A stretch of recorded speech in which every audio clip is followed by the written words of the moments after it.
வணக்கம் நண்பர்களே. இன்றைக்கி கேரளா லாட்ரி நிர்மல் 396 சரிங்களா. இந்த 396 நிர்மல் இந்த 3 நம்பரை வச்சு தான் இன்றைக்கி வந்து ரிசல்ட் இறங்க வாய்ப்பு இருக்குது. எப்படின்னா இது வந்து என்னுடைய கணிப்பு மட்டுமே எடுத்துக்கொள்ளுங்கள். இப்போது இங்கே வந்து 6 கொடுத்துருக்காங்க, 3 கொடுத்துருக்காங்க, மீதி 2 நம்பர் கொடுக்கல சரிங்களா. அதாவது மீதி 2 நம்பரில் ஒன்று வந்து 9ஆக கூட இருக்கலாம் சரிங்களா. இன்னொன்று வந்து ஒரு நம்பர் தான் தேவை. இவங்க எப்படி எடுப்பாங்கன்னா, அந்த 396 பார்த்துக்குங்க. ஆக்சுவலாக 396 இப்போது இந்த 2 நம்பர் எடுத்துக்கிடுவாங்க அல்லது இந்த 2 நம்பர் எடுத்துக்கிடுவாங்க சரிங்களா. அப்போது ஒன்று வந்து டைரெக்ஷன் வந்து ரிவர்ஸ் டைரெக்ஷன் தான் இருக்கும். ஒன்று இந்த டைரெக்ஷனில் ரிவர்ஸ் இருக்கும், அப்படி இல்லைனா இந்த டைரெக்ஷனில் ரிவர்ஸ் இருக்கும். அப்போ 93 நமக்கு ஒரு நம்பர் கிடைக்குது, 69ன்னு ஒரு நம்பர் கிடைக்குது சரிங்களா. இப்போது மற்றவங்க கொடுத்த கன்ஃபர்மேஷனுக்கும் இவங்க கொடுத்த கன்ஃபர்மேஷனுக்கும் உள்ள வித்தியாசம் என்ன? இவங்கக்கிட்ட என்னென்னா, இந்த 4 நம்பரில் 3 நம்பர் இருக்கும் சரிங்களா. 3 நம்பர் இருக்கும், அப்படி இல்லைனா 2 நம்பர், குறைந்தபட்சம் 2 நம்பராக இருக்கும். அந்த 2 நம்பர் எப்படி இருக்கும்னா, ஒன்று வந்து இப்படி கிராஸ் பண்ணி ஏவும் பியும் மட்டும் அப்படி கிராஸ் பண்ணி வச்சுருவாங்க, 13ன்னு வச்சுருவாங்க. அப்படி இல்லைனா 3 நம்பர் வச்சுருப்பாங்க, ஒரு நம்பர் மட்டும் இருக்காது. ஆனால் அந்த 3 நம்பரும் அந்தந்த இடத்துல இருக்காது. ஏதாவது ஒரு நம்பர் அந்த இடத்துல இருக்கலாம், அப்படி இல்லைனா 3 நம்பருமே அந்த இடத்துல இல்லாமல் இருக்கலாம்.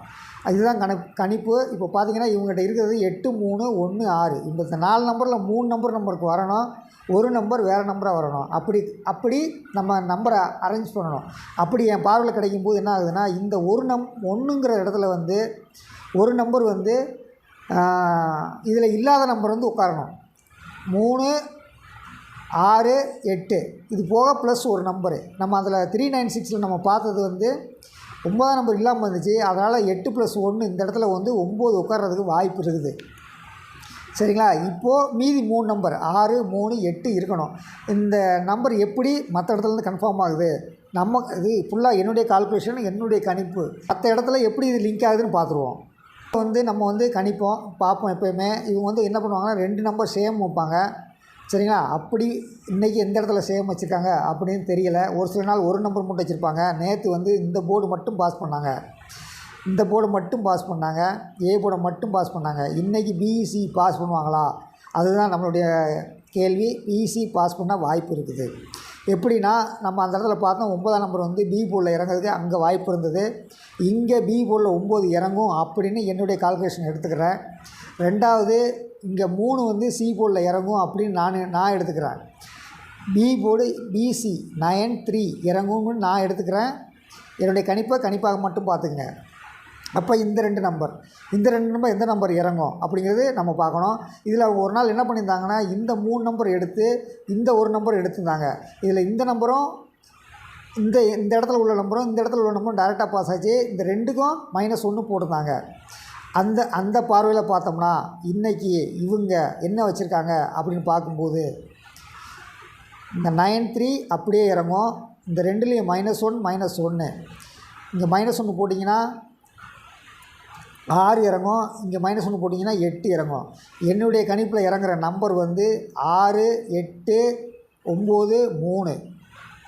அங்கே இது மேட்ச் ஆகுதான்னு மட்டும் பார்த்துக்குவோம். 6, 8, 9, 3 பார்த்துங்க. இந்த 6 இங்கே இறங்கலாம், 8 இங்கே இறங்கலாம், இந்த 3 இங்கே இறங்கலாம். இந்த இடத்துல +1, இந்த 1, 8 சேர்த்து 9 இறங்கலாம் சரிங்களா. அப்போது 6, 8, 9, 3 DABC. இது வந்து எனது கணிப்பாக மட்டும் பார்த்துக்கொள்ளுங்கள். நான் எப்போயுமே சொல்கிறது ஒரே ஒரு விஷயம் தான். ஒரே ஒரு டிக்கெட் மட்டும் போடுங்க. உங்களுடைய செலவு 50 ரூபாயாக மட்டும் இருந்தால் நீங்கள் வந்து லட்சியத்தை கண்டிப்பாக அடைய முடியும்.